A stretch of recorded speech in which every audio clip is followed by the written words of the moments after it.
ધાનેરામાં અપક્ષ ધારાસભ્યના રાજમાં બાપલા રોડ પર પડેલ ખાડામાં મગફળી ભરેલ ટ્રેક્ટર ટ્રોલી પલટાયું।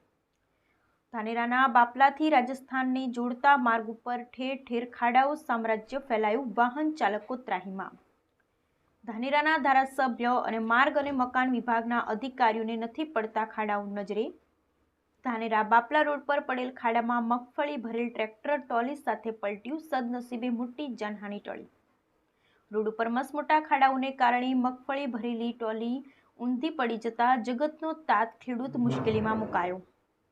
માત્ર સામાન્ય વરસાદમાં પડેલા ઠેર ઠેર ખાડાઓને કારણે વાહન ચાલકો ભોગવી રહ્યા છે મુશ્કેલીઓ। ધાનેરા બાપલા રોડ પર અનેકવાર ખાડાઓના કારણે સ્થાનિક લોકો પણ મુકાયા છે મુશ્કેલીમાં। ધાનેરાની જનતાએ ભાજપ કોંગ્રેસને દૂર કરી અપક્ષ ધારાસભ્ય માવજીભાઈ દેસાઈએ વોટ આપ્યા, પરંતુ ખાડાઓની સમસ્યા આજે પણ યથાવત જોવા મળી રહી છે। ધારાસભ્ય માવજીભાઈ દેસાઈએ માર્ગ અને મકાન વિભાગના અધિકારીઓને સાથે રાખી પડેલ ખાડાઓ કોઈ મોટો અકસ્માત સર્જે તે પહેલા ખાડાઓ પુરાવે તેવી જનમાંગ ઉઠવા પામી।